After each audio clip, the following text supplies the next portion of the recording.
The governor was recently on an interview with Face the Nation on CBS, so let's tune in and hear what she has to say, and I'll give you my 2 cents. I want to ask you about this Homeland Security warning that domestic violent extremists may intensify violence. In the bulletin that CBS obtained, it specifically mentioned an incident in Michigan related to a pro-abortion rights group. So what they're talking about is all these pro-abortion groups that are vandalizing buildings. They threaten the lives of our Supreme Court justices. They release their addresses on social media to incite more violence and intimidation. So it's going to be very interesting on what she has to say about this. How concerned are you about violence? What are you seeing on the ground? I am concerned about a lot of things happening in the United States right now. And frankly, the last couple of decisions that came out of this United States Supreme Court make America a lot more dangerous. She's deflecting already. She didn't even answer the question. What's going on the ground, and are you concerned about what's going on the ground? Not your opinion on the Supreme Court justices and their rulings, but what was happening on the ground. So she's dodging. So again, if her own people are destroying buildings, threatening people, she doesn't want to address that. She doesn't want to come out and condone that behavior. Of course not, because that goes against their horrible left narrative. More guns, fewer rights, less health care. It is scary. And as a lawyer, it crushes me to say that even I am losing faith that these important institutions that are supposed to be above the politics of the day are now being corrupted. And that's what we're seeing out of our United States Supreme Court. That's what we're seeing out of our United States Supreme Court because they ruled in favor of the people, right?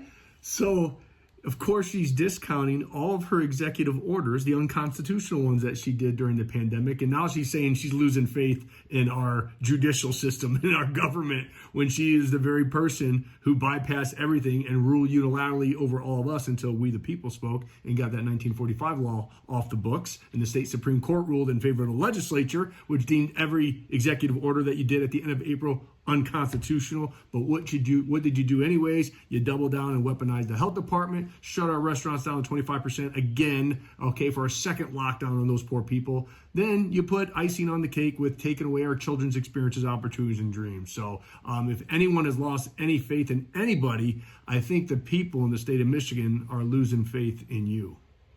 And I am very concerned about our long-term prosperity, our homeland security, and our... She's concerned about our prosperity. Again, the very person who locked us down and destroyed our economy. And she just got caught into another lie because she lies and says she's added about 25,000 good-paying auto jobs. But the Bureau of Labor Statistics data, however, contradict that claim.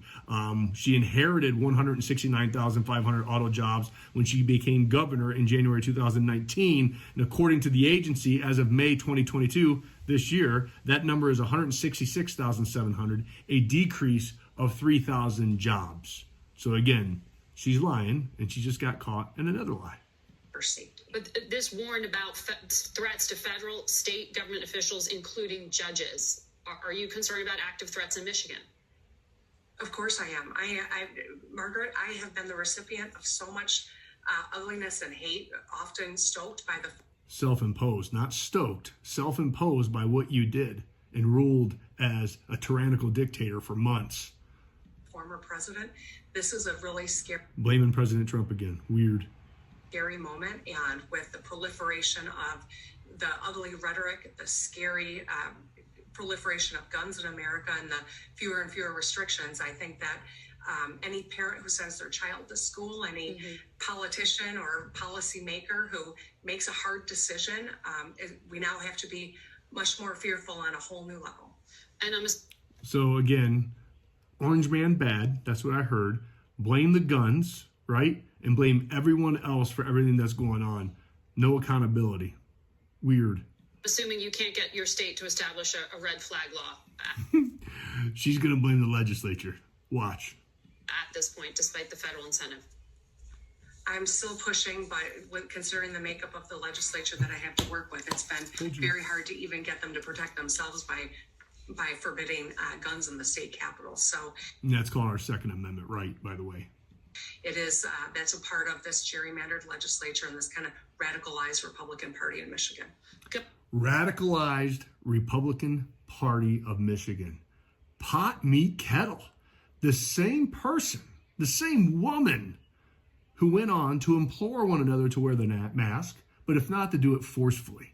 My goodness gracious, I think we're all fed up with the lies. We're all fed up with these career politicians, these candidates who are bought and paid for. It's time for real. It's time for we the people.